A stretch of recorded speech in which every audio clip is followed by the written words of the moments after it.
Halo, selamat pagi teman-teman semuanya. Selamat datang di webinar KP Jilid 2 ya pada hari ini. Di sini kita sudah ada Kak Rio, Kak Ecep, sama Kak Ingga Raditya. Ini baru ada tiga dan harusnya pesertanya ada empat. Tapi gak apa-apa, kita mulai dulu dari nanti dari urutannya dari Mas Rio, terus ke Mas Ecep, terus ke Kak Inggaraditya ya. Nah, sebelum kita mulai, saya bacakan dulu rules dan teknis untuk webinar KP hari ini. Nah, jadi yang pertama untuk penyaji webinar wajib pakai laptop atau PC dengan webcam yang berfungsi dengan baik, jaringan internet yang stabil, dan aplikasi Zoom Meeting versi terbaru. Kemudian disarankan menggunakan earphone atau headset yang berfungsi dengan baik. Dan tidak diizinkan menggunakan earphone wireless ya teman-teman. Kemudian penyaji juga wajib open cam, jadi yang belum on cam silakan on cam ya Kak Ingga Raditya sama ya itu aja yang belum on cam ya. Nah, nanti setelah teman-teman presentasi, nah jadi teman-teman ini dikasih waktu presentasi selama 10 menit dan uh, untuk hari ini yang jilid kedua untuk sesi tanya jawabnya kita batasi jadi 3 menit aja, bukan 5 menit ya, jadi 3 menit aja. Nah, nanti dari sesama penyaji boleh bertanya atau nanti kalau memang tidak ada yang bertanya, kami dari moderator juga akan bertanya ya teman-teman. Nah, nanti akan ada sertifikat kehadiran yang akan teman-teman isi untuk mendapatkan sertifikat sebagai tanda bahwa teman-teman sudah lulus KP gitu ya.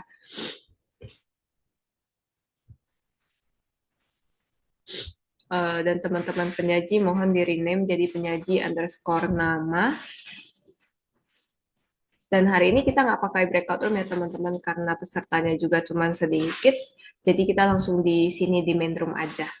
Dan jangan lupa untuk teman-teman nanti waktu presentasi atau pas Q&A nanti juga boleh di screenshot untuk dokumentasi karena nanti di form presensi akan ada disuruh upload screenshot ya teman-teman. Nah, mungkin itu aja untuk rules dan teknisnya. Kita simple aja pada hari ini. Dan teman-teman apakah sudah ready belum nih? Ada Kak Rio, Kak Ecep, sama Kak Aditya mungkin ya, biar singkat panggilnya. Inggar boleh, biasa dipanggil Inggar. Oh, oke Kak Inggar. Udah ready belum teman-teman?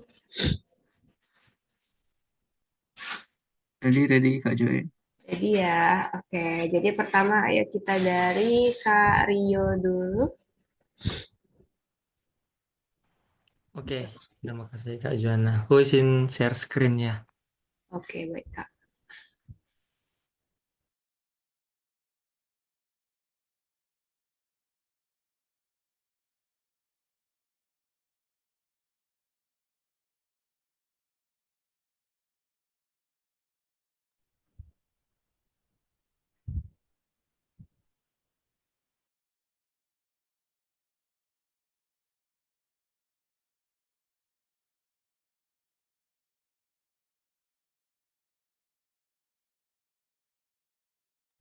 Oh, sedikit reminder untuk teman-teman ya. Nanti jangan lupa waktu presentasi dibacakan lembar keabsahan kerja prakteknya, baru lanjut ke intinya ya.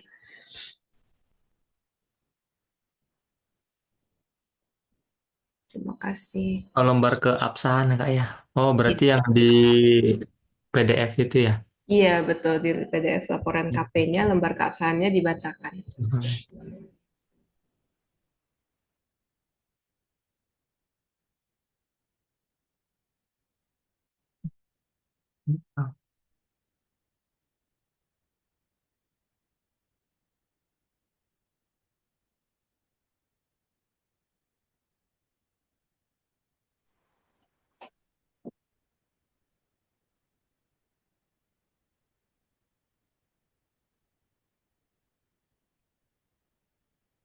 diingatkan untuk para penyaji untuk mengganti namanya ya, untuk apa namanya jadi penyaji underscore nama.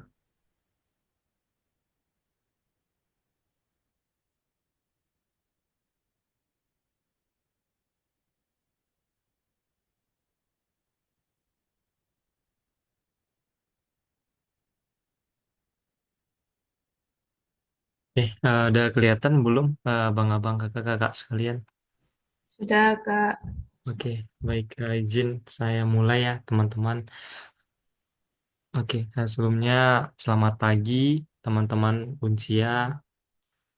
Di sini saya Rio Evander Tarigan ingin menjelaskan webinar dari hasil kerja praktik saya.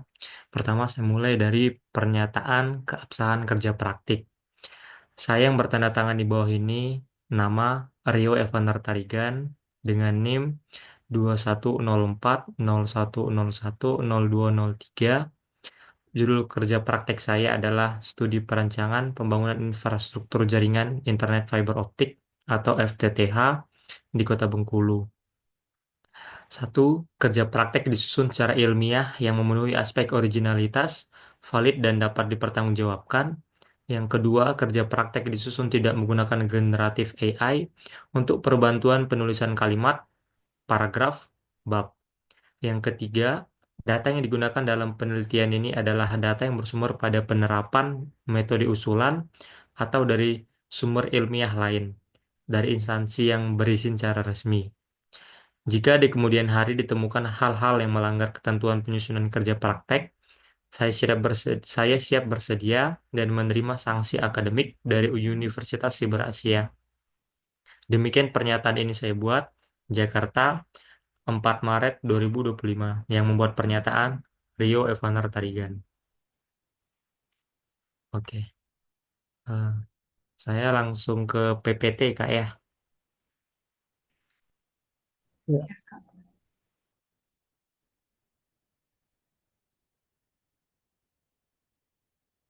Nah, di sini saya judulnya adalah Studi Perancangan Pembangunan Infrastruktur Jaringan Internet Fiber Optik ataupun FTTH di Kota Bengkulu. Nah, laporan kerja praktek ini membahas tentang perancangan pembangunan infrastruktur jaringan internet fiber optik atau FTTH di Kota Bengkulu. Sebagai teknologi yang menawarkan kecepatan tinggi dan konektivitas handal, FTTH menjadi solusi untuk memenuhi kebutuhan akses internet yang semakin meningkat di era digital. Nah, studi ini dilakukan di PT YFC International Indonesia sebagai bagian dari persyaratan untuk memperoleh gelar sarjana komputer pada program studi PJJ Informatika Siber Asia. Nah, latar belakang proyek kerja praktek saya yang pertama adalah karena kebutuhan digital. Nah, di era digital ini, akses internet yang cepat dan handal menjadi kebutuhan dasar bagi masyarakat, mulai dari pendidikan, pekerjaan, hingga layanan kesehatan. Nah, yang kedua adalah pengembangan teknologi informasi dan komunikasi, karena menjadi salah satu pilar untuk mendukung kemajuan suatu wilayah, termasuk wilayah Kota Bengkulu yang akan terus berkembang dan membutuhkan infrastruktur jaringan yang memadai. Yang ketiga adalah aspek pentingnya yang meliputi bandwidth, kecepatan, konektivitas, ketersediaan, keandalan jaringan untuk memenuhi berbagai aktivitas di digital. Nah, selanjutnya adalah tujuan dan manfaat kerja praktik. Tujuan utama dari kerja praktik saya adalah menganalisis kebutuhan perangkat jaringan untuk coverage area dan merumuskan pendekatan sistematis untuk mengidentifikasi, mencegah, dan menangani gangguan jaringan. Yang kedua, manfaat untuk perusahaannya ya adalah meningkatkan kualitas layanan jaringan FTTH, mengoptimalkan biaya operasional dan investasi infrastruktur, serta memperkuat reputasi perusahaan sebagai penyedia layanan internet yang andal dan berkualitas. Lalu yang ketiga adalah mendapatkan akses internet cepat, stabil dan terjangkau, serta meningkatkan pengalaman pengguna dalam penggunaan layanan digital seperti streaming, e-learning, dan teleworking. Nah, ini adalah profil dari tempat saya kerja praktik. yaitu PT YOX International Indonesia yang berdiri pada tahun 2015 dengan visi misi Smart Link Better Life.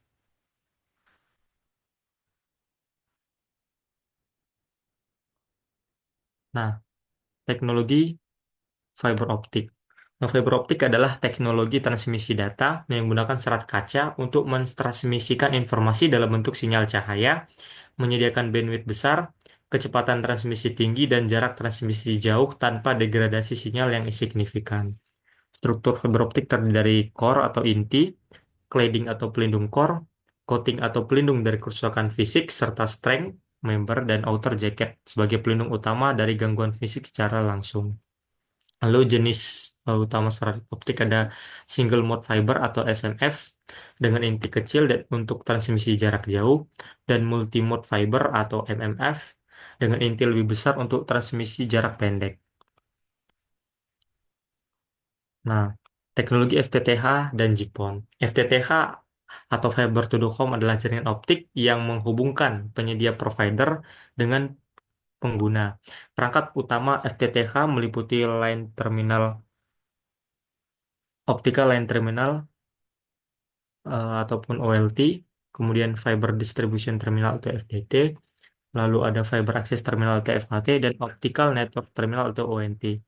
Nah, lalu adalah GPON. GPON itu Gigabit Passive Optical Network yang merupakan kemajuan dari teknologi PON yang menggunakan sistem point to multipoint yang mungkin memungkinkan pengiriman data hingga 2488 Gbps dengan distandarisasi oleh ETU TG984. Kabel FTTH terdiri dari kabel feeder yang menghubungkan OLT, FDT, dan FHT hingga 288 core, dan drop wire yang menghubungkan FAT sampai ONT yang terdiri dari satu core. Nah, alur implementasi pekerjaan yang pertama adalah penentuan lokasi. Nah, lokasi mulai pekerjaan saya adalah salah satu perumahan yang ada di Kota Bengkulu, yang dimana saya juga untuk menentukan boundary-nya itu saya menggunakan aplikasi Google Earth. Lalu analisis kebutuhan jaringannya itu salah satu ataupun hal yang pertama kita lakukan adalah melalui tagging untuk menentukan potensi rumah, lokasi perangkat FDT dan FAT, serta tiang distribusi dan tiang home connected. Lalu hasil perancangan jaringannya itu menggunakan Google Earth dan AutoCAD untuk mendapatkan gambaran yang jelas tentang jalur kabel, penempatan perangkat, dan infrastruktur pendukung. Lalu implementasinya yaitu seperti kegiatan digging hole, install pool, install kabel, install aksesoris, install FDT, install FAT, sesuai dengan spesifikasi teknis yang telah ditentukan. Nah, ini adalah hasil implementasi dan pengukuran di mana kita menggunakan OPM ataupun Optical Power Meter untuk mengukur kekuatan sinyal fiber optik, lalu kita menggunakan OTDR atau Optical Time Domain Reflector untuk mengevaluasi ataupun melacak gangguan jaringan fiber optik. Nah, hasil dari eh, pengukuran jaringan fiber optik ini simpulkan cukup baik dan tidak ada gangguan jaringan. Bisa Nah, waktu 2 menit lagi ya. oh ya, siap Kak. Oke. Kesimpulan dan sarannya, kesimpulannya, Presiden dan survei onset sangat berpengaruh terhadap kelangsungan pembangunan. Kota Bengkulu membutuhkan infrastruktur FTTH untuk mendukung berbagai aktivitas. Terdapat potensi pasar yang signifikan, meski ada tantangan teknis serta kondisi geografis dan kepadatan penduduk. Nah, yang kedua, saran diperlukan kolaborasi antara stakeholder, penyederhanaan proses perizinan, edukasi masyarakat, serta sistem pemantauan dan evaluasi. Analisis kebutuhan jaringan tidak bisa dijadikan acuan mutlak karena bergantung pada kondisi geografis, kepadatan penduduk, dan masyarakatnya. Lalu yang ketiga dampaknya, pembangunan FTTH diharapkan dapat meningkatkan akses informasi, mendukung kegiatan ekonomi lokal, dan meningkatkan kualitas hidup masyarakat Kota Bengkulu secara keseluruhan. Nah, demikian presentasi ataupun penjelasan dari kegiatan kerja praktik saya. Bila ada pertanyaan teman-teman, saya persilahkan.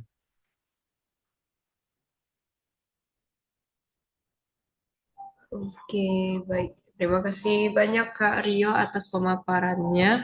Nah, di sini mungkin bisa kita mulai open untuk sesi Q&A bagi teman-teman pengunjung yang di sini atau sesama penyaji dibolehkan sekali eh, untuk bertanya ya teman-teman.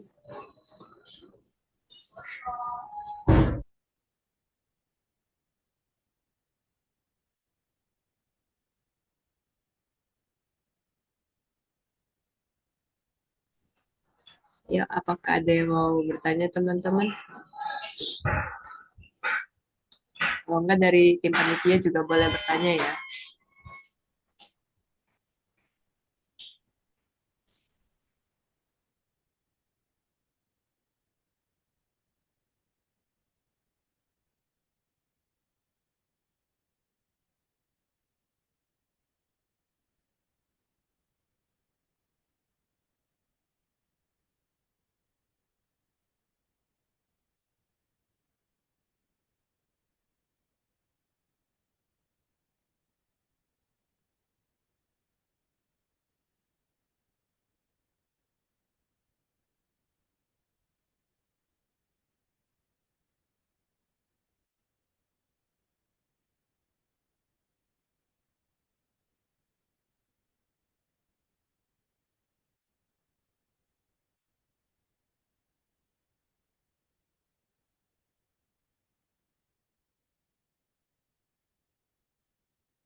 Oke, ini Kak Rio ada satu pertanyaan dari Mas Sigit.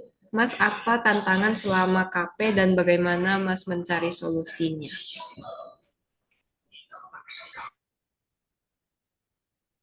Oke, baik.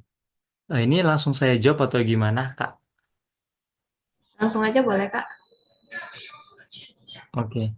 Eh, izin Mas Antonius Sigit Priharsanto, sebelumnya makasih atas pertanyaannya. Pertanyaan cukup bagus. Izin saya langsung jawab. Salah satu tantangan dalam KP saya adalah kalau dalam proses kerjanya yaitu adalah salah satunya terkait perizinannya ataupun survei onsite. Jadi perizinan itu kan kita langsung berhubungan door to door dengan masyarakat ya, yang eh, dalam segi sikap, sifat dan perilaku itu tiap orang berbeda. Nah, salah satu tantangannya adalah ketika kita berhubungan dengan orang yang gaptek.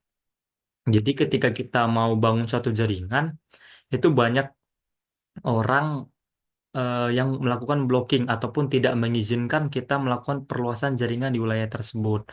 Jadi terkadang hal tersebut yang menghambat pertumbuhan teknologi di situ. Nah, ketika kita mau em, izin, kita mau naruh perangkat jaringan kita di sini, terus itu juga kita mau menanam-nanam perangkat-perangkat seperti tiang dan lain-lain, itu terkendala karena banyak masyarakat yang menganggap ini malah membuat suatu masalah di kemudian hari. Padahal kalau kita melihat dari perluasan jaringan ini sebenarnya banyak manfaatnya. Cuman karena dia gaptek itu membuat kita agak kesulitan. Jadi biasanya kalau saya sih eh, cari solusinya, tentunya saya door to door dalam sosialisasi. Nah, sosialisasi terkait dengan jaringan fiber optik ini dan apa sih keuntungan-keuntungan yang bisa kita dapat. Nah, keuntungan-keuntungannya kan pasti yang saya jelaskan sih tentang hal positif apa sih yang bisa kita dapat ketika kita melakukan perluasan jaringan. Misalnya juga nanti kalau misalnya ada jaringan kita tentunya kan provider yang udah ada sebelumnya itu kan bisa bersaing dengan provider yang sering kita bangun. Tentunya kan semakin banyak provider ataupun jaringan-jaringan yang bisa dipilih oleh masyarakat tentunya kan bisa ada jadi pilihan tentu masyarakat. Tentunya juga kan eh, dengan pertimbangan harga ataupun kualitas yang lebih baik bisa jadi kan bisa membantu masyarakat juga. Paling sih kalau kita menjelaskan sosialisasinya dari hal tersebut. Nah, paling itu sih Bang Antoni Sigit jawabannya. Oke, makasih Kak Rio.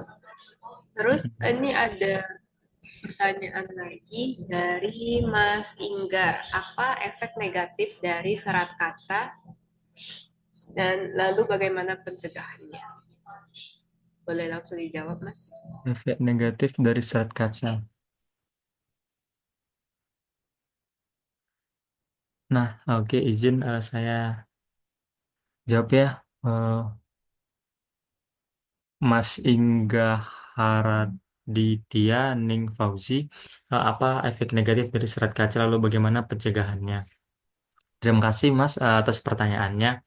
Kalau dari sisi teknis, serat kaca ini cukup bisa dibilang kayak agak riskan kalau misalnya kita nggak memakai alat ataupun yang safety. Jadi ini serat kaca, dia seratnya tipis banget. Jadi kalau misalnya kita nggak pakai sarung tangan, itu kalau misalnya kena dikit aja itu bisa langsung berdarah tangan kita. Nah, biasanya sih kalau kami pencegahannya itu menggunakan eh, alat-alat yang benar-benar safety seperti sarung tangan untuk mencegah efek-efek negatif dari serat kaca. Karena kalau kita biasanya kalau serat kaca ini kita keluarin ketika kita melakukan penjoinan antara eh, core to core. Jadi itu memakai alat namanya splicer untuk menyambungkan kabel fiber optik. Nah, ketika kita pakai itu kan kita tentunya nanti akan ada berhubungan langsung dengan eh, inti ataupun core dari fiber optik. Nah, itu biasanya kita memakai sarung tangan untuk mencegah hal-hal yang tidak diinginkan seperti mungkin kemasukan dari core fiber optik yang bisa menimbulkan ya ada darah gitu. Nah, paling itu jawaban dari saya, Mas Ingga Haraditya. Sebelumnya terima kasih atas pertanyaannya, Mas Ingga. Oke, terima kasih banyak Mas Rio dan tadi juga yang bertanya Mas Sigit, Mas Inggar, terima kasih banyak untuk waktunya yang Mas Rio udah selesai ya. Terima kasih. Boleh diisi nanti form presensinya ya. Oke, siap. Terima kasih juga, Mbak Juana. Ya, sama-sama Kak. Boleh stay untuk mendengar paparan teman-teman yang lain ya. Oke, siap. Boleh di stop share dulu Mas. Thank you. Oke, berikutnya untuk giliran kedua Mas Ecep, ready Mas? Iya, ready Kak Join. Oke, boleh langsung share screen aja. Oke, izin ya.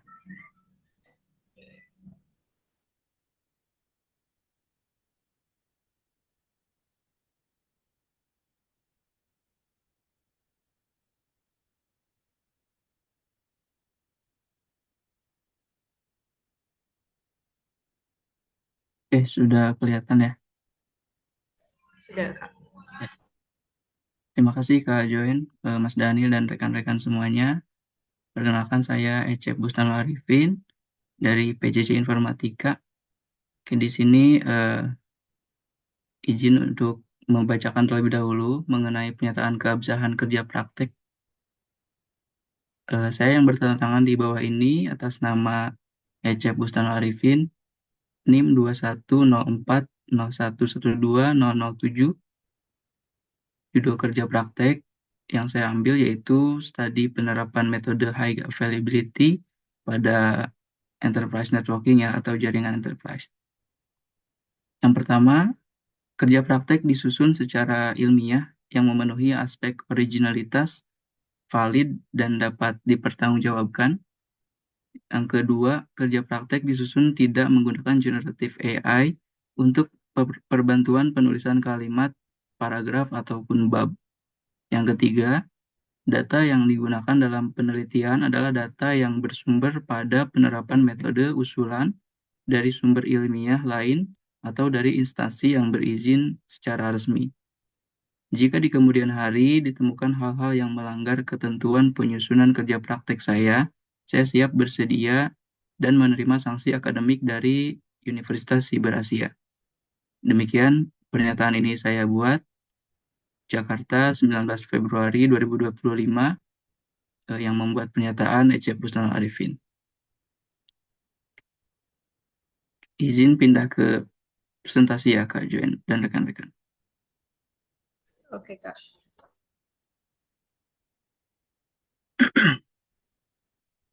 Oke. Oke, kita langsung aja.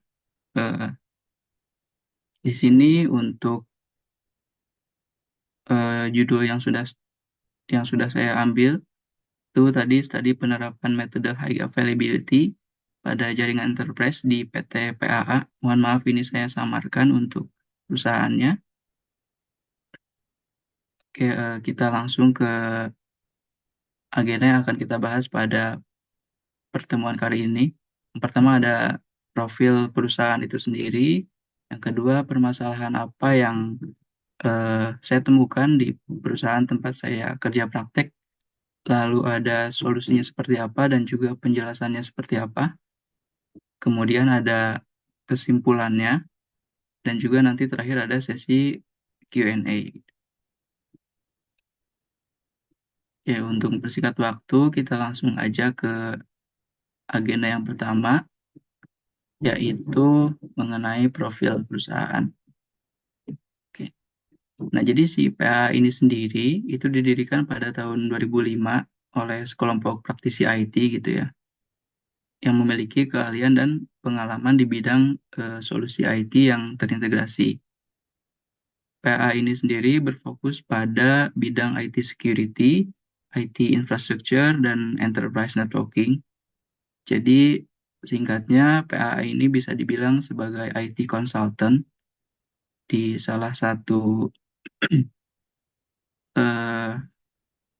tempat di Jakarta Selatan gitu ya. Oke, itu secara singkat mengenai profil perusahaannya. Nah, lalu permasalahan yang ditemukannya apa? Karena tadi si PH ini adalah IT consultant, maka dia pastinya punya customer gitu ya. Nah, salah satu customer dari PAA itu akan membangun sebuah network infrastructure baru. Gitu ya. Nah, yang kedua perlu adanya desain tentunya yang efisien dan juga hemat biaya pasti gitu ya untuk infrastruktur baru tersebut. Yang ketiga, customer ini juga menginginkan adanya multi high availability pada infrastruktur yang akan dibangun untuk menghindari terjadinya link failure gitu ya. Jadi ketika ada salah satu link yang failure mungkin sistem tidak akan langsung down atau service-nya tidak akan langsung down, tapi akan di backup terlebih dahulu dengan backup-nya gitu ya. Oke, itu permasalahannya. Yang kemudian di sini saya gambarkan, di sini ada sebagai contoh switch A, perangkat switch A dan perangkat switch B. Pada umumnya biasanya digabungkan menggunakan satu kabel, misalkan di sini satu sama-sama menggunakan port gigabit Ethernet 1 gitu ya. Nah, ketika kabel ini normal, mungkin traffic juga aman-aman aja, trafficnya normal, bisa saling bertukar data juga gitu ya. Nah, kemudian apa yang terjadi jika link yang biasa kita gunakan untuk transfer data, untuk jalannya traffic itu mengalami gangguan gitu ya. Entah itu kabelnya yang rusak ataupun port interface-nya yang rusak gitu ya. Nah, maka trafficnya akan terhenti dan service-nya bisa jadi down juga gitu ya. Nah, kemudian solusinya adalah yang saya ambil di sini link aggregation. Jadi link aggregation ini adalah teknik yang digunakan dalam jaringan untuk menggabungkan beberapa port fisik, interface fisik pada perangkat jaringan untuk beroperasi sebagai link tunggal gitu ya. Bertindak sebagai port logis tunggal yang berfungsi pada kecepatan yang sama dengan jumlah bandwidth dari semua link fisik. Jadi sederhananya, link aggregation ini dia menggabungkan beberapa port fisik, baik itu 2 ataupun lebih, gitu ya, menjadi satu port logikal, satu interface logikal gitu ya. Sebagai contoh di sini ada device A dan device B, itu dihubungkan dengan 3 interface, gigabit Ethernet 1 sampai 3 gitu ya. Nah, kemudian ini dibundling menggunakan protokol LACP, link aggregation itu, kemudian akan terbaca secara logikal, dia hanya memiliki satu interface, yaitu interface link aggregation 1. Kira-kira seperti itu. Nah, untuk manfaat dari link aggregation itu sendiri, itu yang pertama meningkatkan bandwidth, karena memang gabungan dari interface tersebut itu bandwidthnya juga akan digabung gitu. Kalau misalkan ada 3 interface, salah satu interface-nya ada 10 giga, maka ketika digabung akan menjadi 30 giga. Yang kedua, meningkatkan redundancy dan fault tolerance. Nah, jika salah satu link gagal, gitu, lalu lintas atau traffic itu otomatis dialihkan ke link lain yang masih aktif gitu. Kalau misalkan ada port 1 yang failure gitu ya, maka port 2 dan port 3 akan handle traffic-nya. Yang ketiga ada load balancing. Ini juga salah satu manfaat dari link aggregation. Yang keempat, ini mengurangi bottleneck juga gitu. Jadi tanpa link aggregation, satu koneksi bisa menjadi titik lemah dalam jaringan yang menyebabkan kemacetan data gitu. Kalau misalkan kita pakai satu link aja itu agak repot kalau misalkan trafficnya agak banyak sih. Kira-kira seperti itu untuk manfaat dari link aggregation. Nah, kesimpulannya, yang pertama saya dapat menerapkan ilmu pengetahuan yang didapat selama menempuh pendidikan sebelum terjun ke dunia kerja sebenarnya. Yang kedua, saya memperoleh banyak ilmu dan pengalaman dari tempat kerja praktek itu sendiri, baik secara teori maupun praktek. Yang ketiga, saya dapat ilmu baru untuk dikembangkan mengenai teknologi-teknologi yang digunakan pada enterprise networking. Yang keempat, link aggregation ini menjadi strategi yang sangat efektif untuk mendukung jaringan perusahaan, data center, ataupun ISP dalam menghadapi tantangan modern di dunia digital. Nah, ini ada saya lampirkan juga untuk dokumentasinya, kurang lebih seperti ini. Dan ya, untuk presentasinya dari saya cukup sekian. Terima kasih rekan-rekan. Saya kembalikan ke moderator Mbak Join. Terima kasih.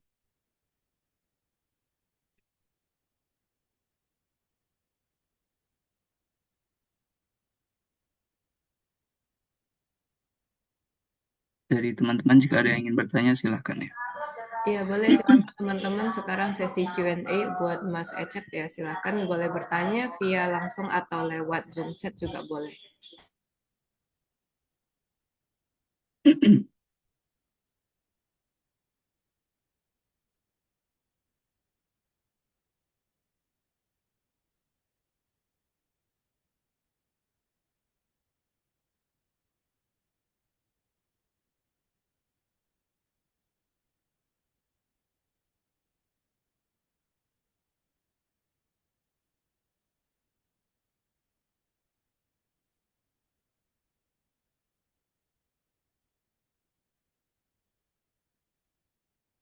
Oke, di sini ada pertanyaan dari Kak Rio ya, Mas Ecep. Bagaimana penanganan kalau port fisik switch rusak? Kalau port fisik rusak, nah izin langsung jawab ya Kak Jenny. Kalau misalkan port fisik rusak itu biasanya di asesmen dulu apakah memang benar-benar rusak. Ini benar-benar perangkatnya yang rusak ya.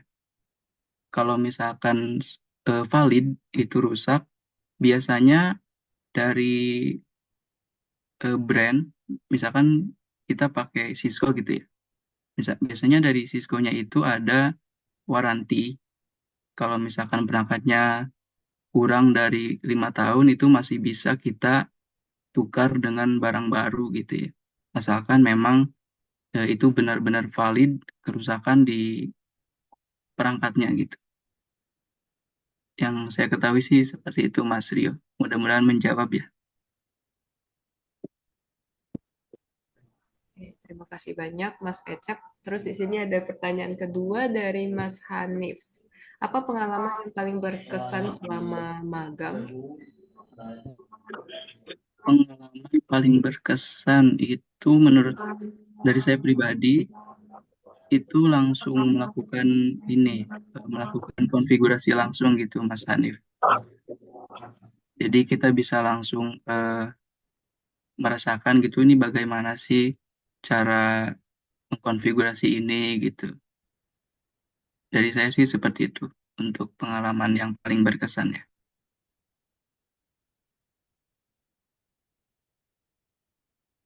Oke, baik. Terima kasih banyak Mas Ecep dan thank you yang tadi sudah bertanya Mas Rio dan Mas Hanif.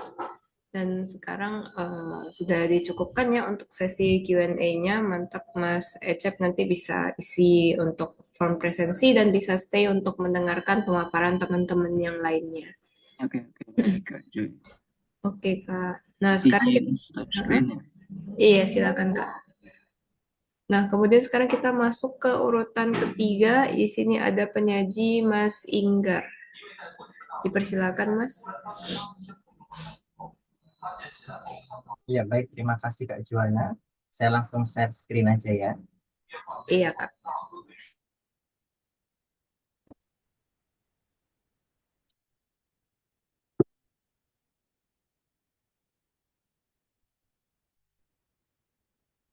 Ya, perkenalkan saya Inggar Aditya Fauzi. Di sini saya akan mempresentasikan hasil kerja praktek saya dengan judul implementasi RT RWNet di Perumahan Gria Sejahtera Betul. Kemudian untuk surat keabsahannya, saya bertanda tangan di bawah ini. Nama Inggar Aditya Fauzi, NIM 20040101079, program studi PJJ Informatika, judul implementasi RT RWNet di Perumahan Gria Sejahtera Betul. Satu, kerja praktek disusun secara ilmiah yang memenuhi aspek orisinilitas, valid, dan dapat dipertanggungjawabkan. Kerja praktek disusun tidak menggunakan generatif AI untuk perbantuan penulisan kalimat, paragraf, atau bab. Kemudian, data yang digunakan dalam penelitian adalah data yang bersumber pada penerapan metode usulan atau dari sumber ilmiah lain atau dari instansi yang berizin secara resmi. Jika kemudian hari ditemukan hal-hal yang melanggar ketentuan penyusunan kerja praktek, saya siap bersedia dan menerima sanksi akademik dari Universitas Cyber Asia. Kemudian demikian pernyataan ini saya buat Tegal 2025 yang membuat pernyataan saya Inggar Aditya Fauzi. Kemudian latar belakang perkembangan teknologi informasi menjadikan internet sebagai kebutuhan mendasar bagi masyarakat modern. Akses yang cepat dan stabil diperlukan untuk mendukung aktivitas seperti bekerja, belajar, dan hiburan. Namun faktor ekonomi menjadi tantangan karena tidak semua keluarga mampu membayar biaya internet yang tinggi. Sebagai solusi, Starlink menawarkan layanan internet berkecepatan tinggi dengan jangkauan luas, bahkan di wilayah yang sulit dijangkau oleh jaringan konvensional. Melalui konsep RT RWNet berbasis komunitas, koneksi Starlink dapat didistribusikan secara lebih terjangkau. Kemudian mikrotik digunakan untuk mengelola jaringan, memastikan pembagian benefit yang adil, serta sistem autentikasi pengguna yang terorganisir. Proyek ini tidak hanya menyediakan internet berkualitas, tetapi juga mendorong warga untuk memahami dan mengelola teknologi jaringan secara mandiri. Dengan kerjasama antar warga, sistem ini diharapkan menjadi solusi jangka panjang yang efisien, stabil, dan terjangkau.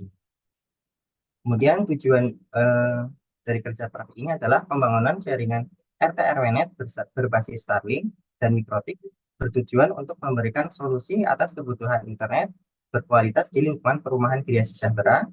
Sistem ini dirancang agar setiap rumah mendapat akses internet yang cepat, stabil, dengan pengelolaan yang efisien melalui mikrotik namun tetap terjangkau.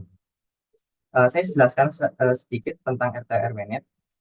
Adalah jaringan komputer hasil swadaya masyarakat dalam lingkungan RT atau RW melalui sambungan kabel atau nirkabel pada pita frekuensi 2.4 GHz sebagai sarana komunikasi murah milik masyarakat yang bebas dari aturan birokrasi pemerintah. Kemudian Starlink sendiri adalah sebuah proyek yang digagaskan oleh sebuah perusahaan bernama SpaceX yang didirikan oleh Elon Musk. Starlink sendiri bertujuan menyediakan akses internet secara menyeluruh melalui jaringan satelit berbasis low Earth orbit dengan meluncurkan ribuan satelit ke angkasa rendah dan menghubungkannya dengan stasiun untuk menyediakan akses internet broadband ke seluruh dunia. Kemudian yang terakhir untuk mikrotik sendiri adalah perangkat keras dengan router OS sebagai sistem operasi di dalamnya merupakan perangkat keras besutan mikrotik yang dikhususkan untuk keperluan routing dan manajemen jaringan. Ya, ini adalah alat-alat yang saya gunakan dalam kerja praktek ini. Yang pertama adalah mikrotik RB750GR3 merupakan sebuah router broad yang dikenal dengan nama Hex, sebuah router berkinerja tinggi dengan harga paling terjangkau. Kemudian selanjutnya adalah Starlink Standard Kit, merupakan sistem internet satelit yang terdiri dari antena, parabola atau dish, dan router Wi-Fi. Merupakan stasiun darat generasi kedua dari internet satelit. Kemudian yang terakhir adalah router tenda O3, merupakan Other Customer Premise Equipment dari tenda yang dirancang untuk koneksi jaringan point-to-point dan point to multiple point pada jarak menengah. Ya, ini adalah topologi yang saya gunakan. Ya. Pertama adalah ISP Starlink, kemudian terhubung ke sebuah adaptor Ethernet. Adaptor Ethernet tersebut membagi ke router Starlink, kemudian ke mikrotik ya. Pada mikrotik terhubung juga ke sebuah PC atau laptop yang berfungsi untuk melakukan konfigurasi dan manajemen pada klien-klien ya. Kemudian klien dapat mengakses internet dari Starlink tersebut melalui sebuah outdoor access point, yaitu tenda O3.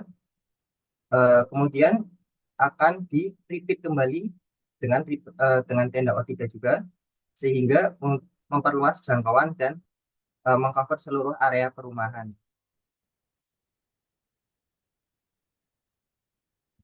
Kemudian slide selanjutnya adalah konfigurasi ISP Starlink.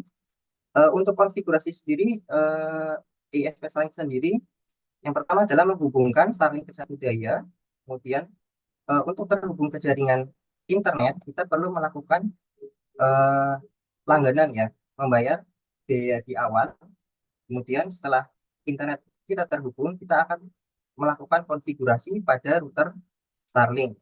Kemudian selanjutnya adalah konfigurasi pada mikrotik.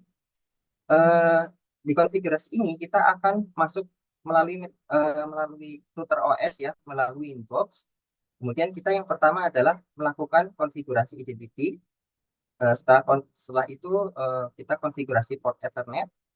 Kemudian juga kita tidak lupa melakukan DHCP client serta firewall serta pengaturan dan pembagian IP. Kemudian dilanjutkan dengan DHCP client serta DNS ya. Dan untuk sinkronisasi login dan logout para pengguna, kita juga harus mengatur pada SNTP client. Kemudian setelah itu kita membuat sebuah profil hotspot dan profil user. Setelah selesai, barulah kita membuat user account ya, yang digunakan untuk login dan dapat mengakses internet pada RT/RW-Net ini. Kemudian selanjutnya adalah konfigurasi access point.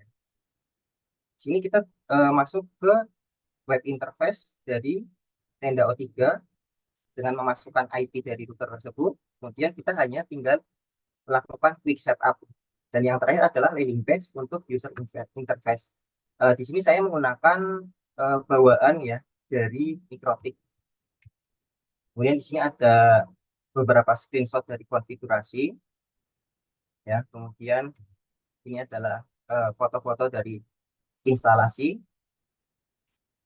Baik, kemudian hasilnya adalah dengan adanya RT/RW-Net, warga dapat merasakan internet yang cukup terjangkau, ISP Starlink yang lebih seperti eh, ISP kabel fiber membuat warga lebih mudah dalam memanajemen pengguna dan pemasangan.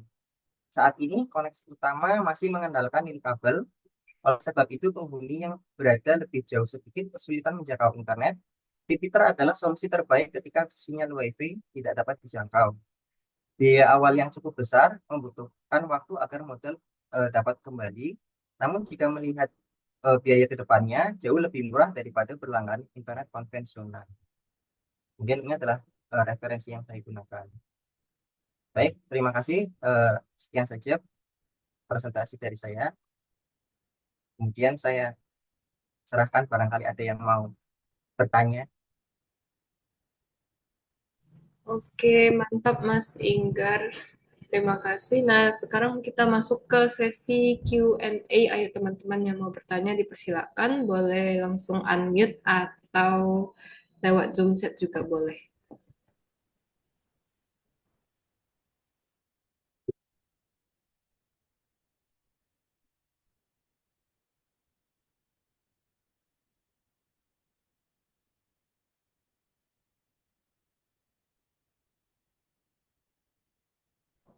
Nah, ini ada Mas Daniel yang mau bertanya. Silakan. Oke, saya mau bertanya nih, apa untuk Mas Mas Inggar ya? Iya, Ini ada regulasi khusus nggak Mas yang perlu dilakukan gitu untuk menggunakan Starlink dalam jaringan komunitas seperti RT RW-Net ini?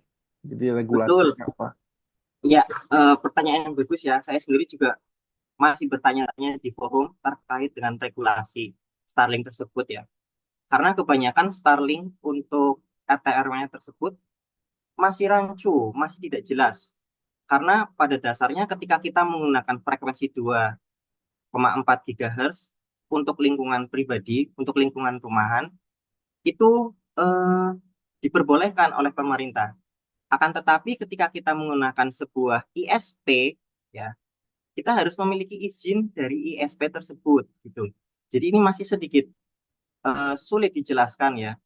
Eh, Selama menurut saya sendiri pribadi, selama itu bukan untuk berbisnis, seperti yang istilahnya hotspot hotspot voucheran ya, itu eh, itu tidak apa-apa ketika kita hanya menggunakan ketika ketika kita tidak melakukan perizinan kepada ISP maupun kepada pemerintah seperti itu. Tetapi ketika kita melakukan reseller internet tersebut, kita harus melakukan perizinan pada ISP dan kita juga harus melakukan perizinan kepada pemerintah dengan membuat izin usaha seperti itu.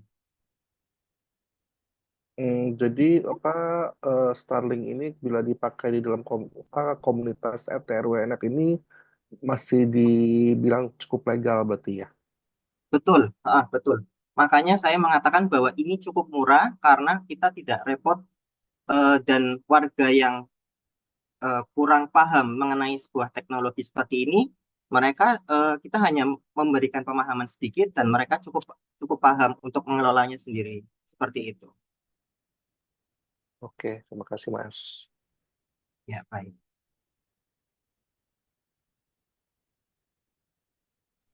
Oke, terima kasih. Untuk waktu Q&A juga udah habis ya. Dicukupkan aja, nggak apa-apa, satu pertanyaan. Oke, terima kasih banyak Mas Inggar dan yang tadi bertanya Mas Daniel. Oke, boleh dokumentasi dulu ya. Ya. Oke, boleh dipersilakan stop share screen-nya Mas.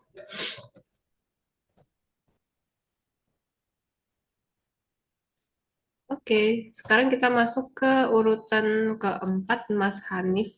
Dipersilakan buat presentasi. Jangan lupa dibacakan lembar keabsahannya dulu ya. Oke, terima kasih Kak Jun.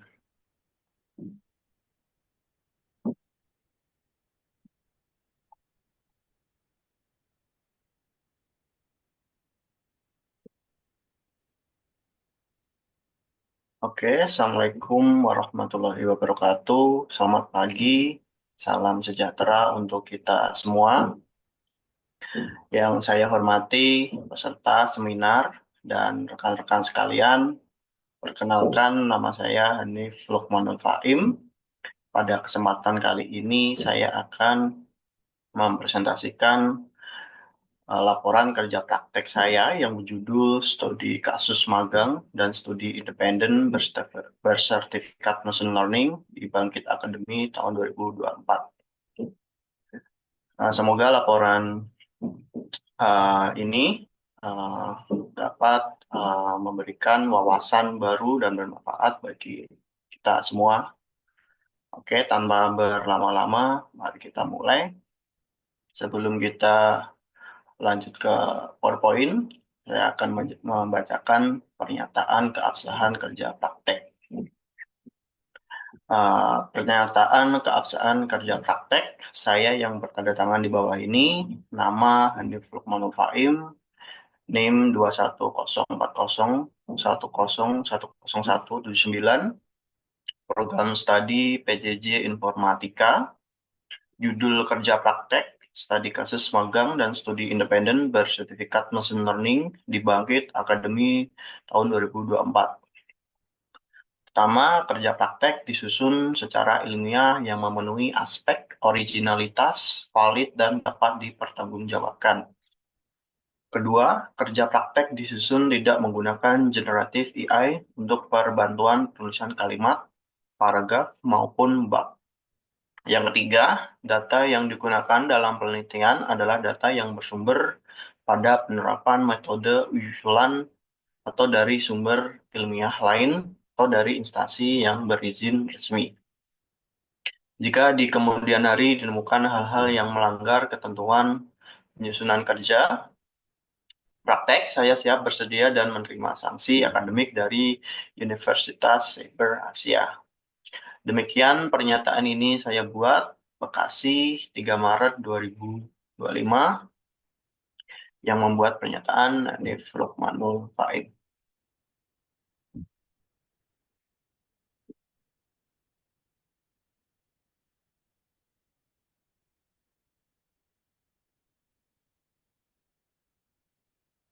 Oke, kita lanjut ke PowerPoint.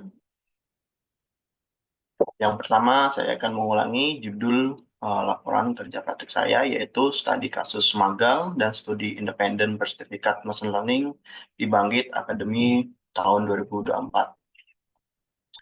Sebelum menjelaskan apa kegiatan yang saya lakukan di MSIB, saya akan menjelaskan apa itu MSIB. Nah, MSIB atau Magang dan Studi Independen Bersertifikat adalah program kampus merdeka yang memberikan pengalaman industri kepada mahasiswa. Program ini bertujuan untuk meningkatkan keterampilan mahasiswa sesuai kebutuhan industri melalui magang atau studi independen. Nah, yang kedua, apa itu Bangkit? Bangkit adalah program unggulan dari MSIB yang didukung oleh beberapa perusahaan yang besar. Nah, di Bangkit memiliki 3 jalur pembelajaran utama. Yang pertama machine learning, kedua mobile development, dan yang terakhir cloud computing. Nah, selain keterampilan teknis, Bangkit juga mengembangkan soft skill dan kemampuan bahasa Inggris. Nah, kita masuk pada kegiatan yang saya lakukan di Bangkit. Yang pertama, pada week 1 sampai week 4, kegiatan saya seputar orientasi dan dasar machine learning, seperti pengenalan Bangkit dan aturan program, kemudian pembelajaran Python dan pemrograman dasar, kemudian pengenalan machine learning secara fundamental, kemudian juga terdapat pembelajaran seperti libraries, contohnya seperti TensorFlow dan Pandas. Nah, hasil dari week 1 sampai 4 ini saya bisa menguasai dasar ML dan pemrograman Python. Kemudian juga saya mampu membangun model machine learning yang sederhana. Nah, pada week 5 sampai 8, kegiatan saya seputar eksplorasi data dan modeling machine learning, seperti processing data yang isinya termasuk cleaning dan feature engineering. Kemudian juga membangun model ML secara sederhana, seperti regresi, KNN, dan decision tree. Nah, kemudian terdapat juga evaluasi model dengan berbagai metrik. Nah, pada week 5 sampai 8 ini, saya mampu melakukan eksplorasi dan analisis data, kemudian menguasai teknik evaluasi model. Saya akan percepat pada kegiatan ini.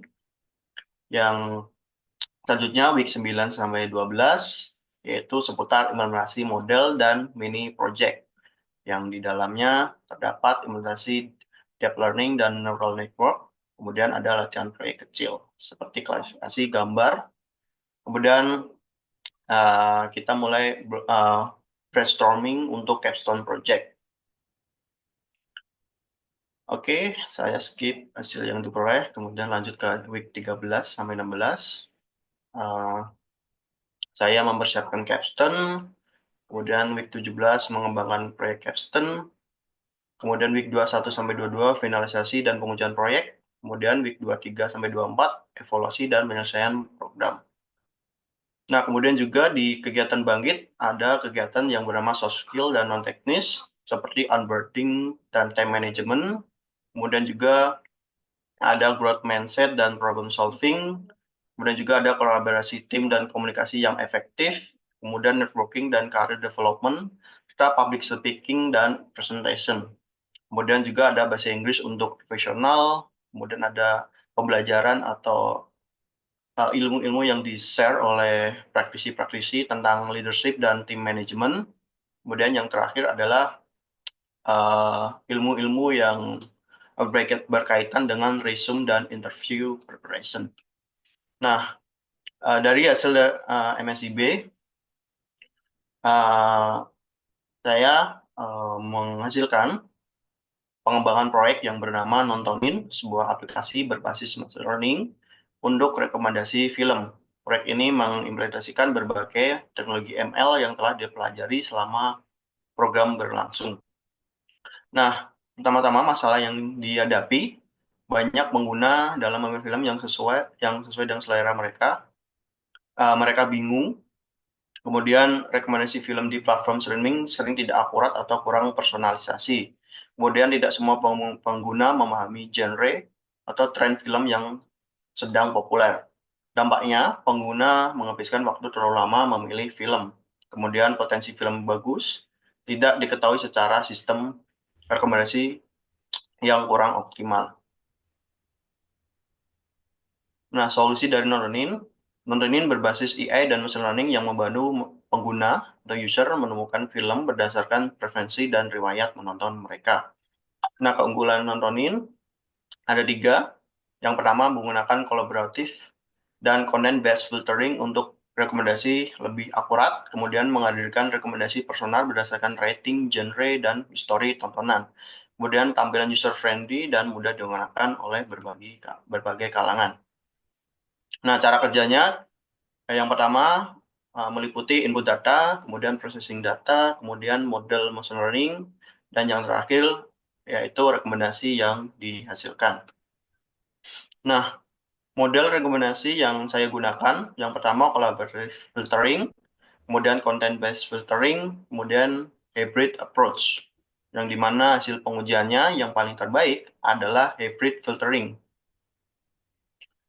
Nah, kesimpulan dan pembelajaran dari Bangkit, yang pertama tentu saja peningkatan keterampilan teknis tentang machine learning, data science, dan Python. Kemudian peningkatan soft skill, team management, problem solving, dan teamwork, kemudian peningkatan komunikasi. Saya bisa berbahasa Inggris secara lebih baik, kemudian bisa mempresentasikan proyek secara lebih baik juga, kemudian pengalaman industri melalui capstone project yang berbasis solusi nyata. Oke, mungkin itu saja. Demikian presentasi laporan saya. Dari pengalaman ini saya mendapatkan banyak pelajaran. Saya mengucapkan terima kasih kepada orang-orang atau teman-teman yang bersama saya di Bangkit dan serta pembimbing-pembimbing dosen, mentor-mentor yang saya hormati. Terima kasih dan sekian. Jika ada pertanyaan, silakan boleh diajukan. Terima kasih.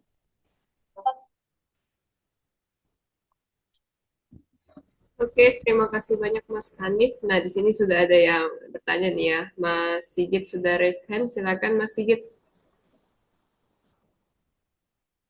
Baik, terima kasih Kak Juan waktunya. Selamat pagi Mas Hanif. Selamat pagi Mas Antonius. Oke. Ini ya Mas ya di Bangkit ya kemarin ya. Iya, betul. Oke.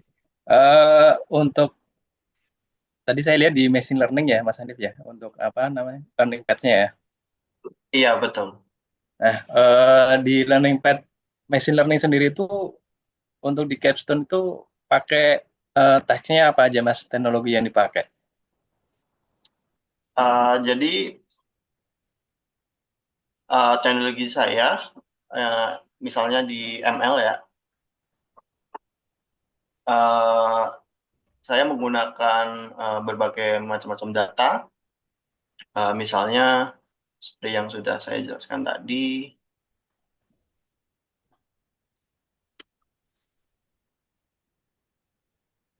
misalnya saya menggunakan library dari Pandas, TensorFlow, serta model-model machine learning yang saya gunakan ada 3 seperti content based filtering, kemudian collaborative filtering, kemudian hybrid approach. Jadi kita pilih model rekomendasi mana yang paling akurat atau paling bagus hasilnya. Dan yang saya dapatkan pada waktu mengikuti Bangkit, yaitu hasil yang paling akurat yaitu hybrid approach. Jadi hasilnya misalnya dari content based filtering RMSE yaitu menghasilkan 1,02. Kalau collaborative filtering RMSE-nya 0,97. Nah, kemudian hybrid filtering misalnya 0,89. Jadi hybrid filtering yang paling terbaik dan akurat. Seperti itu Mas Antonius. Ini datasetnya dari IMDb ya, sama Movilance. Update-nya terakhir di bulan apa, Mas? Sorry, update apa Mas maksudnya? Dataset ini kan ambilnya dari IMDb sama Movilance ya. Oh iya, iya benar. Update database-nya, update datasetnya sendiri itu terakhir di bulan apa ya? Kalau nggak salah, setahu saya karena itu ada di data laporan saya ya. Kalau nggak salah di tahun 2024 sih masih. Jadi masih Baru ya. dataset yang baru. Oke. Dataset. Oke, terus bisa di ini nggak Mas dijelasin tahapan yang di preprocessing teksnya itu Mas Hanif ngelakuin apa aja? Jadi saya masih menggunakan basic ML sih Mas. Jadi misalnya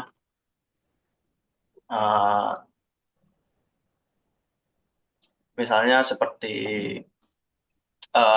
sistemnya user menginput data seperti pengguna memberikan rating atau memilih genre favorit. Kemudian data nanti diprocessing atau diolah dan dimasukkan ke dalam model. Nah, model ini yang akan menganalisis kesamaan pengguna dan film tersebut. Kemudian baru rekomendasi dihasilkan dalam apps kita. Nah, jadi kita menggunakan machine learning pada sistem tersebut. Gitu, Mas Andres. Apakah menjawab? Kalau di saya mau ini sih mau tertarik sih untuk di pre-processing datanya itu yang dilakuin tuh misalnya kayak EDA terus apa storyboard removal-nya gitu. Mas Hanif pakai apa aja di situ?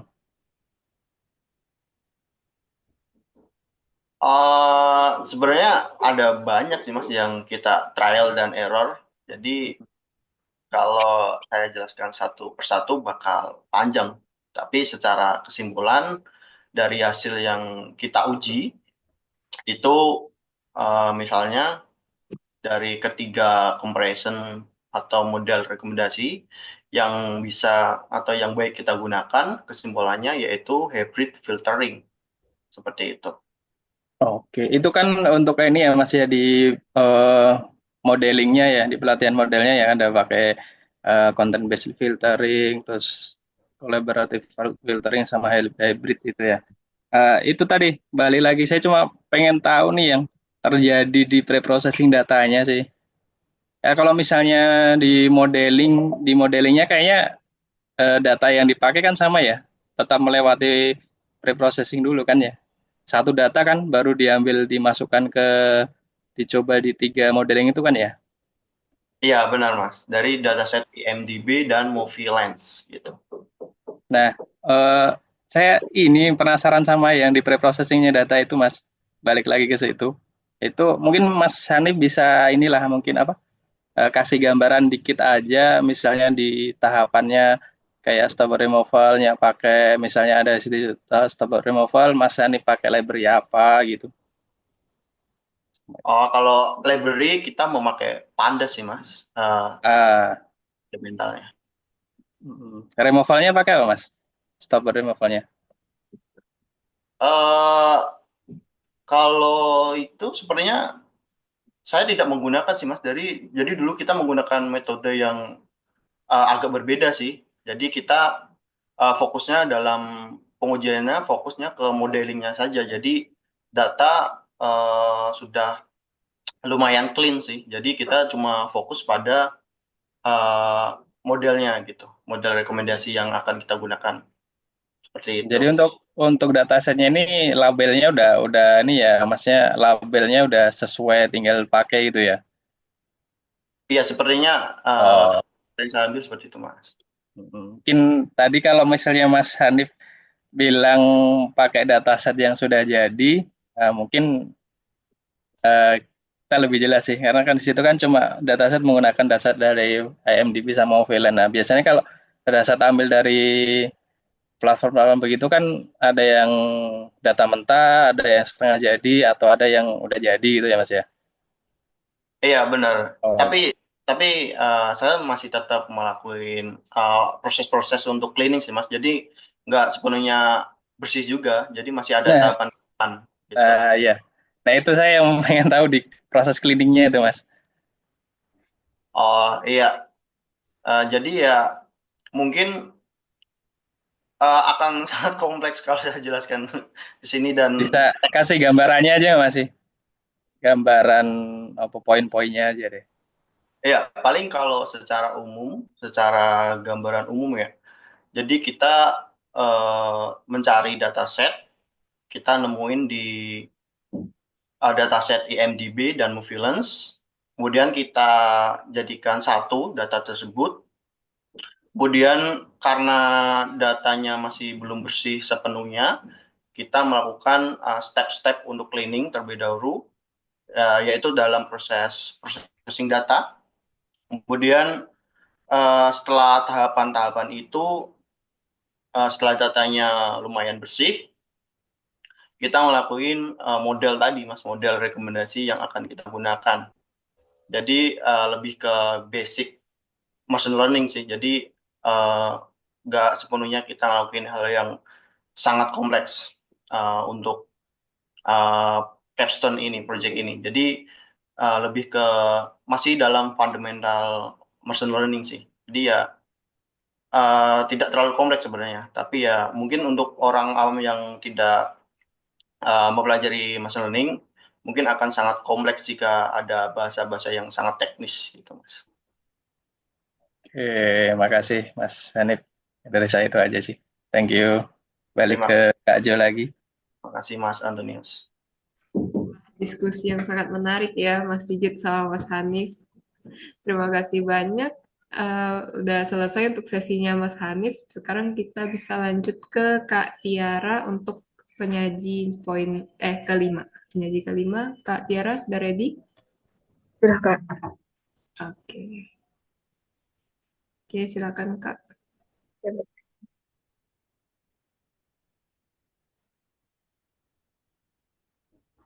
Ya, Assalamualaikum warahmatullahi wabarakatuh. Di sini saya akan menyajikan laporan kerja praktek dengan judul yang telah saya buat, yaitu pengembangan sistem manajemen daftar izin edar berbasis web dengan metode waterfall oleh Tiara Dina Widadi. Di sini mohon maaf ya agak burem. Pernyataan keabsahan kerja prakteknya yaitu saya yang bertanda tangan di bawah ini, Tiara Dina Widadi dengan NIM 210401101044. Judul kerja praktek yang telah saya buat yaitu pengembangan sistem manajemen daftar izin edar berbasis web dengan metode waterfall. Pertama, ada kerja praktek disusun secara ilmiah yang memenuhi aspek originalitas, valid, dan dapat dipertanggungjawabkan. Kedua, kerja praktek disusun tidak menggunakan generatif AI untuk perbantuan penulisan kalimat atau paragraf atau bab. Yang ketiga, yaitu ada data yang digunakan dalam penelitian adalah data yang bersumber pada penerapan metode usulan atau dari sumber ilmiah lain dari instansi yang berizin secara resmi. Jika di kemudian hari ditemukan hal-hal yang melanggar ketentuan penyusunan kerja praktek, saya siap bersedia dan menerima sanksi akademik dari Universitas Cyber Asia. Demikian pernyataan yang saya buat Jakarta 14 Maret 2025. Yang membuat pernyataan Tiara Dina Widadi. Kemudian untuk slide pertama, ada pengenalan dalam rangka menjalankan kegiatan kerja praktek sebagai syarat mendapatkan gelar sarjana dan mengimplementasikan pengetahuan yang didapatkan selama berkuliah, maka dipilihlah PT Biomedical Scientific Indonesia menjadi tempat untuk melakukan kerja praktek dalam semester 7 ini. Divisi Regulatory Officer bertanggung jawab atas pengelolaan izin edar, alat reagen, aksesoris, dan spare part. Kemudian sistem manual, masalah pada saat ini yaitu sistem manual yang bisa menyebabkan keterlambatan pencatatan, kedua yaitu ada kesalahan data, yang ketiga ada kesulitan dalam pelacakan dokumen. Kemudian solusi yang saya ambil yaitu pengembangan sistem berbasis web untuk meningkatkan efisiensi dan akurasi pengelolaan izin edar. Tujuan dari kerja praktek ini, pertama ada mengembangkan sistem berbasis web untuk manajemen izin edar alat, reagen, aksesoris, dan spare part. Kemudian yang kedua meningkatkan akurasi data dan efisiensi dalam pencatatan serta pelacakan dokumen. Ketiga mempermudah impor data dari Excel dan penyimpanan lampiran file. Keempat ada mengoptimalkan workflow divisi regulatory officer, dan yang terakhir yaitu memastikan kepatuhan terhadap regulasi industri kesehatan. Manfaatnya apa aja? Yaitu pertama ada bagi perusahaan bisa meningkatkan efisiensi kerja, mengurangi kesalahan data, dan memastikan kepatuhan regulasi. Yang kedua, bagi penggunanya memudahkan akses data, mengurangi beban administrasi, dan meningkatkan keamanan informasi. Yang terakhir, bagi pengembangan teknologi menjadi referensi penerapan waterfall method dalam sistem manajemen izin edar alat kesehatan. Permasalahannya di sini ada 3. Ada proses manual yang tidak efisien, bisa keterlambatan pencatatan, kesulitan dalam pelacakan dokumen, meningkatkan risiko kesalahan data. Terus kemudian yang kedua ada kesulitan dalam manajemen data. Ada data izin edar belum terintegrasi dan sulit diakses dan diperbarui secara real time. Kemudian yang terakhir yaitu risiko kehilangan dokumen. Bisa dokumen masih disimpan dalam bentuk fisik, tidak ada sistem backup terpusat. Untuk kajian teorinya, saya menggunakan waterfall method teori. Menurut Pressman tahun 2015, model waterfall adalah model klasik yang bersifat sistematis, berurutan dalam membangun software. Urutannya yaitu ada 5. Pertama ada communication initiation dan project requirement gathering. Kedua yaitu ada planning, estimating, scheduling, dan tracking. Yang ketiga ada modeling, analisis dan desain. Yang keempat construction, code, dan test. Yang kelima ada deployment, delivery, support, and feedback. Kemudian di sini sebelum saya membuat web, saya membuat Unified Modeling Language. Yang pertama ada use case diagram. Di sini ada 3 aktor, yaitu regulatory officer, purchasing, dan sales case. Kemudian sistemnya yaitu bisa kelola list data izin edar. Untuk regulatory officer, kelola list data surat keterangan. Untuk regulatory officer, kelola lampiran IFU. Regulatory officer, akses data dan lampiran. Untuk regulatory officer, purchasing, dan sales. Di sini ada activity diagram. Pertama ada activity diagram login. Untuk loginnya sendiri kita harus memasukkan username dan password, kemudian sistem akan mengelola permintaan login, database akan memvalidasi data, kemudian jika berhasil maka akan tampil menu utama.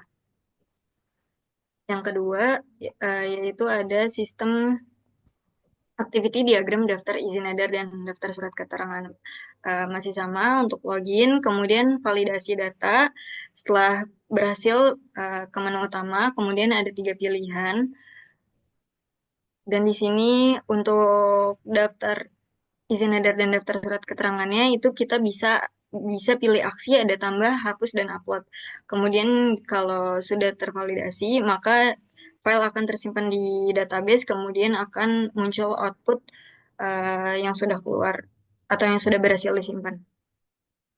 Kemudian yang terakhir untuk lampiran file PDF, sama prosesnya login dulu jika berhasil ke menu utama, kemudian ke lampiran file tersebut, upload file. Setelah file berhasil terupload, bisa dilihat filenya lagi dan bisa di-download.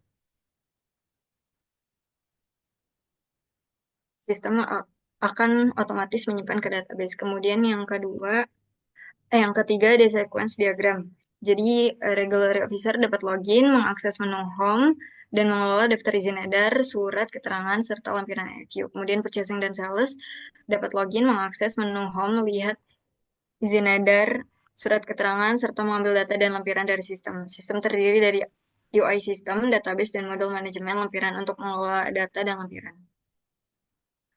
Yang terakhir ada class diagram, sistem informasi, ada sistem yang digunakan untuk mengelola, menyimpan, dan memproses informasi secara digital guna meningkatkan efisiensi kerja.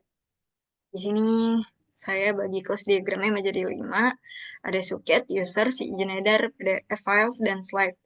Nah, kemudian di masing-masing kelas ini ada terdapat tabelnya itu ada terdapat row-nya, ada ID suket, kode aksesoris, nama, nomor, tanggal terbit, tanggal expired, dan waktu uploadnya. Kemudian di user pun ada ID user, username, user password, user full name, user telepon, user type, user bio. Kemudian di izin edar ada ID izin edar, kode produk, nama produk, kemasan, HS code, kelas, prinsipal, nomor izin edar, tanggal terbit, tanggal expired, dan user ID. Di PDF filesnya ada ID PDF, nama produk, lampiran IFU, dan time upload. Dan di slide itu ada ID slide, nama slide, foto slide, create add, create by, update add, update by. Pelaksanaan kerja praktek. Penelitian ini dilakukan di PT Biomedical Scientific Indonesia, Jakarta Selatan dengan fokus pada pengembangan sistem manajemen daftar izin edar berbasis web.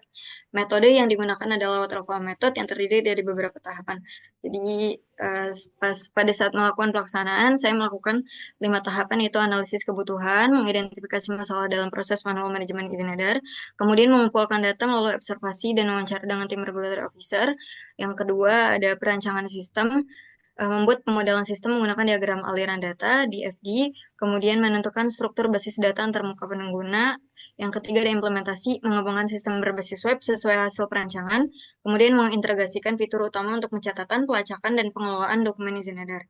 Yang keempat, pengujian, melakukan uji coba sistem dengan skenario penggunaan yang telah disusun, mengidentifikasi dan memperbaiki bug atau kesalahan sistem. Yang terakhir ada pemeliharaan, evaluasi efektivitas sistem setelah implementasi, menyempurnakan sistem berdasarkan umpan balik pengguna.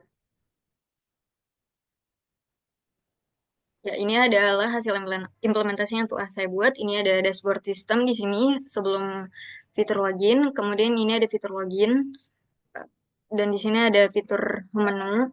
Di home menu itu ada home, daftar izin edar, nanti dibagi lagi menjadi 3, ada daftar lampiran file, daftar izin edar, dan daftar surat keterangan. Di pengaturan juga ada. Nah, kemudian di daftar lampiran file ini yang muncul outputnya akan seperti ini, nomor, nama produk, lampiran IFU, dan aksi. Jadi aksinya bisa dihapus, dan bisa lihat PDF dan download di sini. Kemudian bisa tambahkan di sebagian sini. Setelah itu ada fitur tambah pada lampiran file, ada dua yang harus dimasukkan, yaitu nama produk dan lampiran file IFU, harus bersifat wajib PDF. Kemudian di daftar nomor suket ini ada 6 row, yaitu nomor, kode spare part, nama spare part, nomor izin edar, tanggal terbit, tanggal expired. Ya, bisa ditambahkan surat keterangannya dan isi yang harus dimasukkan adalah seperti ini, sesuai dengan row yang tadi, kemudian simpan data, maka akan muncul output seperti tadi. Kemudian di daftar nomor izin edar, ini ada nomor, kode produk, nama produk, kemasan, HS code, kelas, prinsipal, nomor izin edar, tanggal terbit, dan tanggal expired, dan aksi. Pun fitur tambahan izin edar adalah seperti row yang sudah ada sebelumnya, kemudian disimpan data, maka outputnya akan seperti tadi. Untuk fitur import data atau upload file, kita bisa upload file dan file ini berwajib Excel. Kemudian kalau misalnya datanya nggak terbaca, maka dia tidak akan bisa menyimpan ke database. Kalau terbaca, maka outputnya akan seperti tadi. Kemudian ini fitur pengaturan, ada dokumentasi home, informasi pengguna, daftar anggota, dan backup app. Ya, ini tes sistemnya saya ada 2, ada black box text. Jadi skenarionya ini dan inputnya ini, output yang diharapkan, dan hasil tesnya alhamdulillah valid semua. Kemudian untuk tes sistem yang kedua yaitu ada user acceptance test, nomor skenario dan hasilnya alhamdulillah valid semua juga. Kesimpulannya, jadi sistem manajemen izin edar berbasis web yang dikembangkan untuk PT Biomedical Scientific Indonesia bertujuan untuk meningkatkan efisiensi dalam pengelolaan izin edar, alat kesehatan, reagen, aksesoris, dan spare part. Kemudian sistem ini memberikan solusi komprehensif dengan antarmuka responsif, keamanan data, serta kemudahan akses bagi admin, super user, dan member. Jadi sarannya untuk kali ini yaitu mungkin nanti bisa ada pengembangan fitur. Yang kedua ada tambahan atau menambahkan fitur notifikasi otomatis untuk izin edar yang akan kedualasa. Kemudian ada peningkatan keamanan. Yang keempat penerapan log aktivitas pengguna agar setiap perubahan data dapat diaudit dengan lebih baik.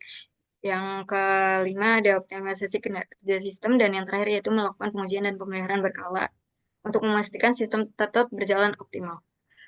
Ya, terima kasih. Mungkin itu saja yang bisa saya sampaikan. Ini daftar pustaka yang telah saya ambil. Kemudian jika ada pertanyaan, silahkan. Oke, Kak Tiara, terima kasih. Di sini ada pertanyaan, oh mungkin salah send, ini harusnya di Zoom chat, malah ke pribadi. Ini ada pertanyaan dari Mas Inggar. Mengapa metode waterfall yang dipilih? Bagaimana dengan kekurangan dan kelebihannya dibanding metode lainnya, Kak?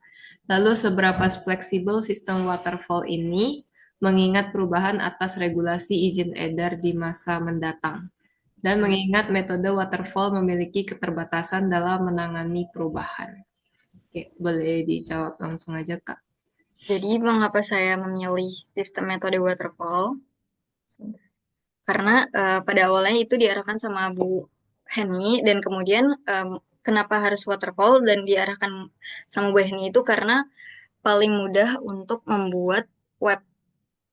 Jadi karena dia tuh terarah dan berurut gitu. Jadi kita harus apa aja di waterfall itu dijelaskan. Jadi pertama kayak harus ada project requirements gathering-nya. Kedua, kita harus bikin estimasi schedule dan track-nya. Kemudian analisis dan desainnya, kode tesnya, dan delivery report dan feedback-nya. Kemudian untuk kekurangannya mungkin di waterfall method ini lebih kurang spesifik untuk dalam laporan atau dokumentasi setiap kita melakukan update. Gitu sih, Mas.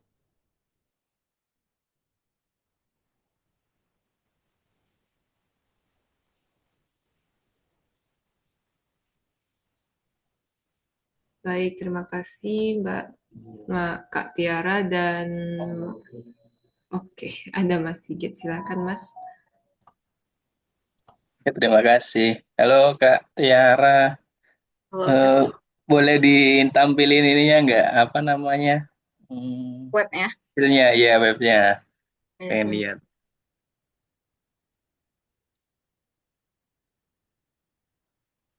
Ini untuk berandanya, Mas. Ya, Mungkin maaf, Mas. Ya. bisa sambil dijelasin deh alurnya gimana, sambil mungkin login kah atau di bagian untuk apa namanya tadi, Jadi untuk kita izin keluar edar dulu ya. dan lain-lain gitu ya. Ini tampilan untuk dashboardnya sebelum kita login. Nah, untuk masuk, kita masukin dulu username-nya dan password.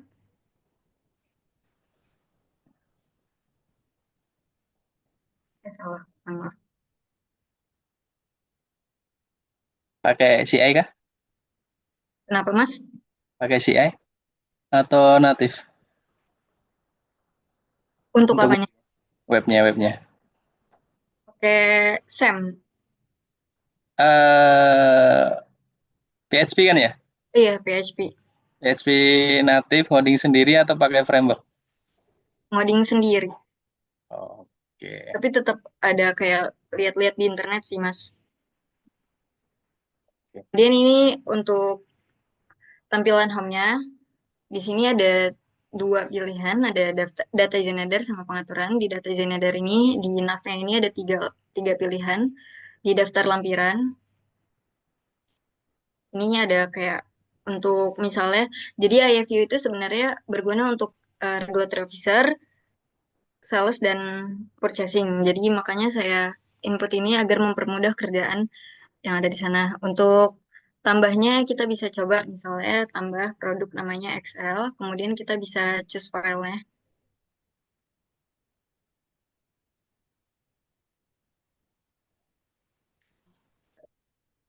XL.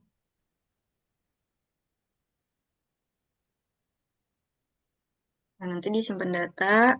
Kalau sudah berhasil disimpan, file berhasil diunggah, kemudian akan tambah hasilnya atau tambah outputnya. Nah, yang kedua itu ada daftar surat keterangan. Di daftar surat keterangan ini ada nomor kode spare part. Kalau kita mau tambah manual, bisa di fitur ini, masukkan manual. Kalau misalnya kita udah menyiapkan datanya, bisa langsung di-upload, choose file Excel, kemudian upload, nanti bisa otomatis dia bertambah sendiri. Dan langsung terupdate di database. Yang ketiga ada daftar izin edar. Ini sama, row-nya ada 10. Kemudian kalau untuk fitur tambahnya juga sama, masukinnya sesuai dengan yang row yang disediakan. Terus nanti dia otomatis terupdate. Kemudian untuk uploadnya juga sama, wajib file Excel. Kalau misal file Excel-nya itu tidak terdetek, maka tidak berhasil untuk mengupdate di sistem. Udah ini pengaturan, ini untuk dokumentasinya. Setiap kalau misalnya kita mau melakukan perubahan di home, bisa lakuin di dokumentasi ini. Kemudian untuk informasi bisa ditambahkan, nanti akan muncul outputnya di sini. Untuk pengguna atau daftar anggota bisa ditambahkan.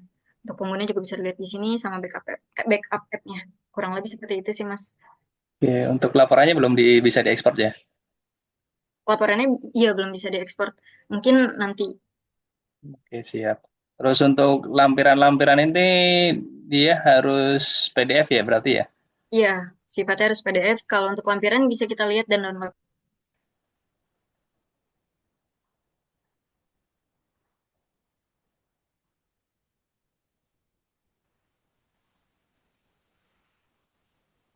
Ada lagi mungkin Mas Sigit yang mau ditanyakan?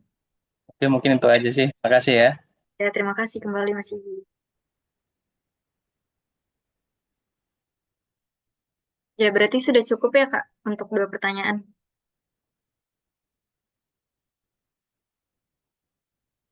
Kak Joanna, mohon maaf, di-mute mic-nya. Oke, Kak Tiara, terima kasih banyak dan thank you juga buat Mas Sigit dan Mas Inggar yang tadi bertanya ya. Terima kasih Kak Tiara, udah selesai sesinya. Ya, terima kasih. Saya tutup ya. Kurang lebihnya mohon maaf. Assalamualaikum warahmatullahi wabarakatuh. Oke, terima kasih. Oke, teman-teman yang sudah presentasi, jangan lupa untuk mengisi form presensi penyaji. Dan bagi pengunjung boleh untuk mengisi presensi pengunjung. Tapi kalau yang udah mengisi memang nggak bisa. Udah mengisi di webinar jilid 1 kemarin memang udah nggak perlu mengisi lagi ya. Udah include jadi 1 soalnya sertifikatnya teman-teman.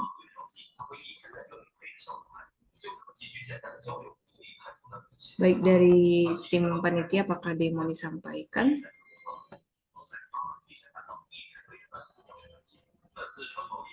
Mungkin kita sesi dokumentasi dulu ya. Kak Maria boleh dibantu untuk ininya. Iya, siap, Kak. Teman-teman bisa itu ya, on cam.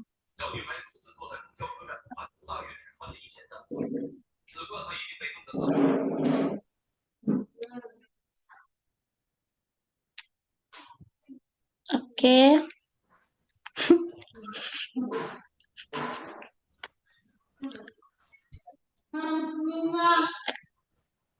Oke, semuanya. Ini satu slide aja. 1, 2, 3.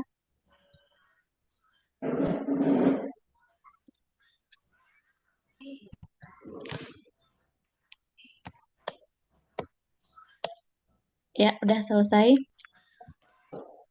Oke, terima kasih banyak Kak Maria. Terima kasih juga teman-teman panitia yang udah stay dari awal sampai akhir. Terima kasih juga kepada teman-teman penyaji. Selamat ya sudah lulus mata kuliah kerja praktek. Dan jangan lupa sudah dikumpulkan ya untuk laporan KP-nya. Udah semua ya. Oke, kalau gitu terima kasih teman-teman. Mohon maaf jika ada kekurangan dari kami. Dan kami tutup untuk sesi webinar KP pada hari ini. Selamat sukses teman-teman. Bye-bye. Terima kasih Kak Joy.